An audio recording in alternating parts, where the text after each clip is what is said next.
चल चली देखे सखी गौरा के बरतिया। चल चली देखे सखी उमा के बरतिया।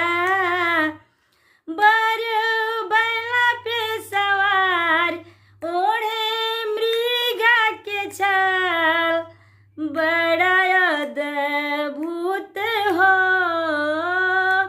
अद्भुत हो।